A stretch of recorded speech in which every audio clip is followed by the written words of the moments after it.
So, hey guys, today we're going to be talking about K9 and the things I specifically dislike about K9. So, let's go. So, first off, in terms of one card combos, I guess it's only like kind of playable. So, you have the idea of um, a case where K9 to add Noroi, or you just normal summon Noroi that you open. So, in this case, you have um, two kind of one card starters. But then again, do you have to consider what if your opponent's playing a full back row deck? Then in this case, how many one card stars do you have going second? Zero. It went from 6 cards to 0 cards. What's up with that? And then of course with Noroi here, there's still another issue. So with Noroi in particular, this card plus a case where K9. How many copies of this? Well, these do you have? You have 6 total.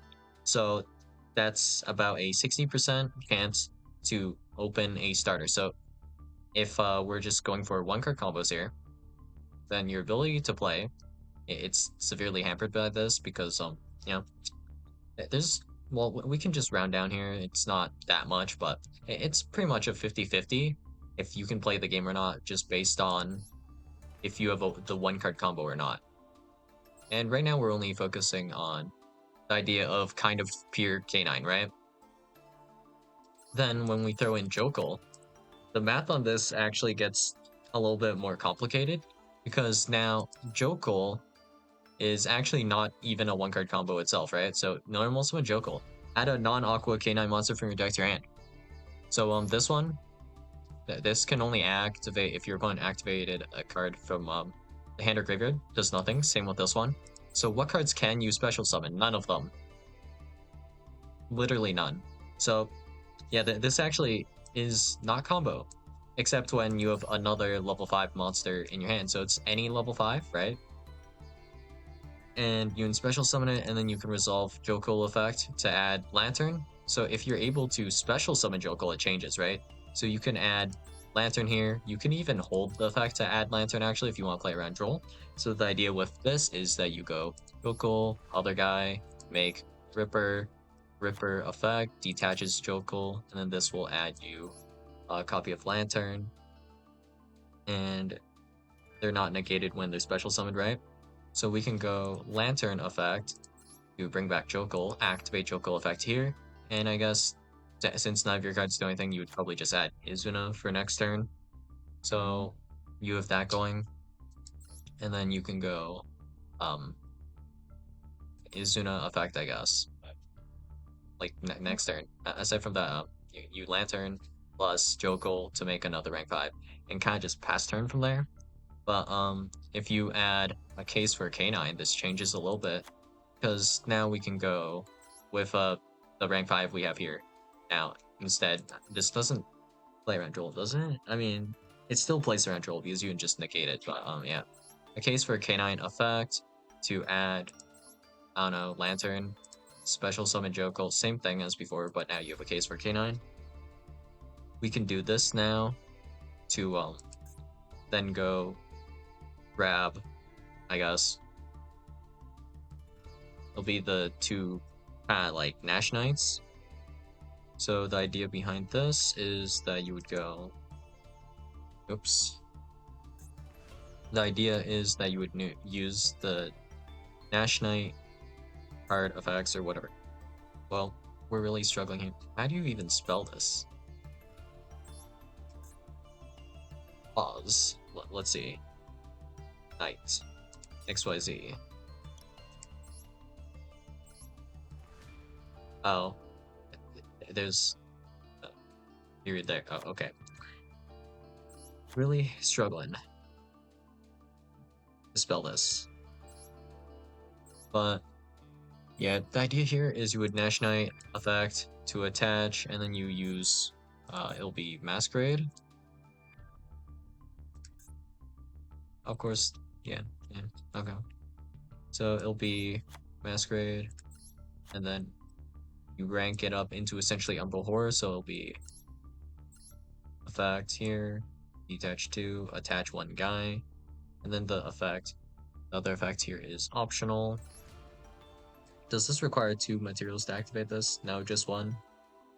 So you can go Nash Knight effect, attaching this goes into Nash Knight here, the CXYZ one, yep. And then this goes into the Umbral Horde.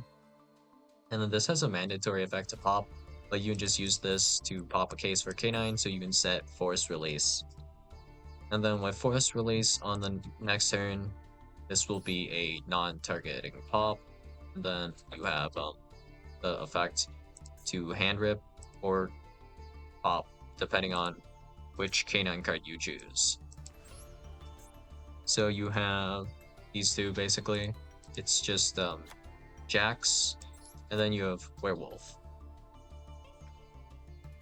And this is off of 2-card combo Jokul.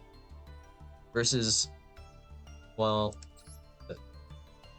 the Insanity, like Noroi, kind of ends on the same thing, right? So we can go technically Noroi effect, special summons like Lantern. Lantern grabs you a case for K9, or you can special summon Jokul to add Lantern, and then a case for K9 add Izuna. So this is actually going to end on the exact same board, right? With literally no changes, except the main thing is that you actually normal summon Noroi here, right? You start with Jokul, you don't normal summon at all, right? That's the main difference. But if we do a little bit more thinking, then you'll realize if you do the Jokul line, this does not require your normal summon at all after doing all of this, and it also does not lock you. So now let's take another look at this and let's think. Okay, so you control Ripper.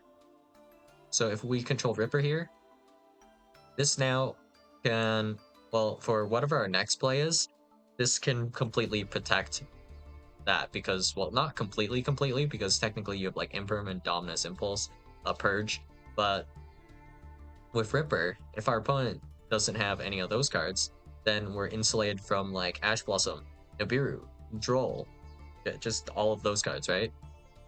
Maxi Fua, not so much, but we're very much insulated from a lot of hand traps, and we didn't even commit our normal summon yet. So from this point, we could normal summon Snake Eye Ash, special summon the Bellstar. We could do basically anything our heart desires here, right? And the world is our oyster, and not only do we still have all of the interruptions from like our K9 stuff, but well, could we actually FTK with this? Yes, because of Umbra Horror Masquerade? Maybe. From here. But, the thing here is, I guess I'm also now noticing that these guys only summon XYZs. So certain like XYZ strategies can kind of abuse that, and the XYZ lock doesn't really matter here, right? So I don't know, we could start doing Onwat combo, for example, if we wanted here. Because there's no lock on anything. We could start doing like Fiendsmith stuff. We could do Mitsu stuff. We can do just anything from here. And that is probably the main problem here with Jokul. And the thing about this is it's also not that consistent. So it's like kind of like not playable like optimally for every single deck. But if you do have the Jokul, right? Then, well, you can kind of play this in a lot of random decks for no reason. But then, of course, at the same time, it's like, okay, so what if, you don't have the Jokul? Then what do these cards do? They kind of do hot nothing. But once you do get that Jokul, then it kind of goes off. It's just a matter of if you sack your opponent or not, pretty much. And, might as well throw that out there, but you're playing 3 Izuna because they're technically a good hand trap, but at the same time, like, it's a card that does nothing. But also, as a hand trap, this isn't even, like, that good. I mean, it's, like, fine, right? So, if we go, like, Izuna effect, special summon, send Lupus, all that jazz, and then you make a rank 5, you have, the Psy Blaster or whatever his name is. We'll have to figure out his name. Oh, I put T there.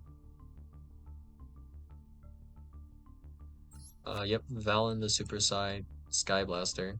This is technically a lot and a lot of nothing at the same time, so Book of Moon, and then next turn it's a Book of Moon again if this card is sent to the graveyard at all. So technically we can actually use this to threaten Zeus because our opponent will have pretty much, well, it's not guaranteed, but they'll have a face down card that we set with Valen here, and then that means we can attack with our XYZ here to make Zeus, and then we can Zeus effect. And when we do Zeus effect, even if the Zeus doesn't successfully happen, then we still can detach the Valen off of the Zeus to trigger the Valen's graveyard effect to remove a back row, technically, or the set monster. It kind of depends, right? There's that idea. Then, you know, it kind of just converts into a lot or not a lot. There's also the idea of, you know, your opponent just completely ignoring the Valen and just being able to play on, and it just doesn't matter to them at all. Or their deck just completely plays around Izuna to the point where there's not a single point in time where Izuna will do anything for you because sending Lupus doesn't do anything because this won't activate either.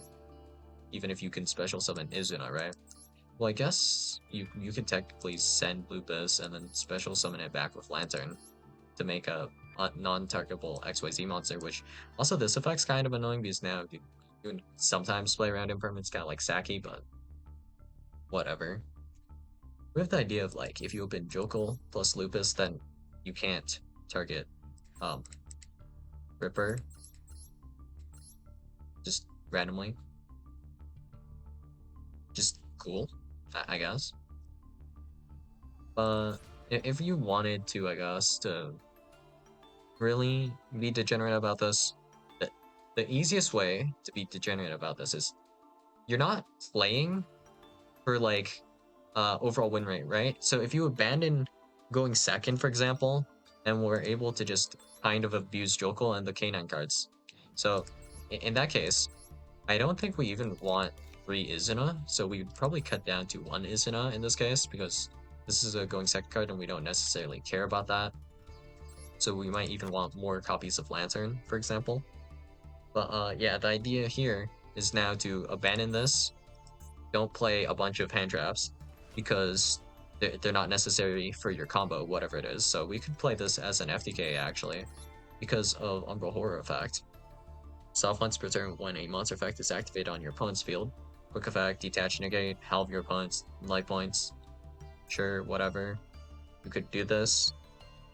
And then kind of like burn your opponent per game with whatever option you choose. It's probably not too difficult to burn someone with only 4k life points. So yeah, that'll do it, I guess.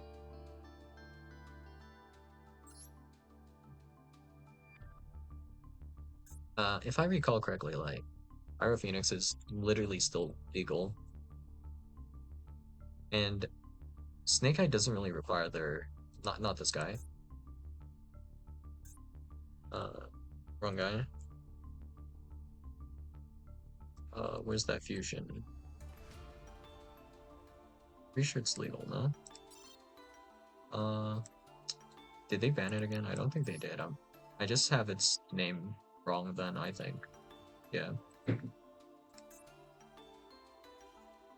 Let's see. Fusion? I think it's a Pyro. Oh, Blaze Phoenix.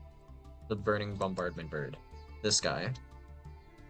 This is pretty summonable.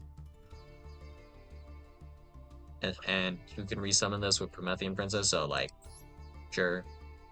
That's one way you could go about it. I mean, like, I guess. Snake Eyes are Pyro, and then you just need like some sort of machine somewhere. Any of these guys' machines? Wait, that's a Pyro, Aqua machine. Good enough. And then I guess you just do this per game kind of, and you can give your opponent like some sort of monster that forcibly activates so you can Umbral Horror them. Cool, I guess. Just do whatever you want with this, I guess. If you cut out all your hand traps and you're just playing engine with this, then it's not fun to play against. Of course, you have to consider like, oh, but what if you go first against this Thin Scoop, right? And then that's a non-game, and I think non-games aren't fun either. But you can very much easily play this engine like either way, right? Where it's obnoxious and it kind of plays like what deck plays like this? I guess like uh kind of too, and it kind of plays like this. It's kind of annoying where they're just running all engine for the most part, and then if they don't see their engine, well, they don't open enough engine, then there's no point in even playing out the turn because yeah, the cards just won't do enough and they lose. Well, actually, it's not just that deck. There are a few more where basically your plan for everything is just to just use your engine to gas through whatever your opponent does. And then if you can't do that, then you just lose. Those decks are kind of unfun because if you go first against them, they're not very good going second for the most part, these decks. And then that becomes a non-game. And then they have so much gas turn one that it's a non-game because they got to go first because their hand is like all engine. And it's very difficult to hand trap or stop their plays. So you're forced to play through like more or less an unbreakable board or near unbreakable board. Or it's just so many interactions that it's kind of like just doomed. I mean, worth mentioning, I guess, is that K9 hand rips you like twice as well through this combo. So that's great, I guess. So at this point, like, what else could we do? I don't know. Just for example, I guess let's say we could just normal summon like Girsu, and then, well, if we start with normal summon Girsu, would that work? I guess Mech Knight and Rip doesn't fully work here, but I'm sure other FTKs will work. Gimmick Puppet, real quick. Can we do Gimmick Puppet? Let's check. I think the important key card to check is Rouge Doll. You can only use each effect if you're cannot special summon from the extra deck, except for Gimmick Puppet monsters. No, that's not activatable. I'm sure there's something though. This deck in particular just locks you. There must be some dumb FTK you can do here, or just something in general. You do like even after resolving like this, you have like a moderate amount of deck space. Hell, we could technically cut Werewolf if we're not really feeling the deck rip and just keep Jack because it's a rank 5, so it's like a little bit better, I guess. Or Izuna, yeah, depends, I guess. But yeah, the deck here, the consistency is iffy. So the main thing we're talking about is not like K9 per se. It's like K9 if they specifically open it the right cards, which is an irritating aspect to me. I mean, I haven't really done the calcs, but what are the odds of specifically opening Jokul and another like level 5 monster? I mean, it'll probably depend on the deck list, but if you don't have them, then you have essentially nothing, right? I guess that's a reason to play Izuna at like 3 would be just to have a name to reveal off of the Jokul. So yeah, that's all I got for you guys today, and I'll see you guys in the next video. Bye.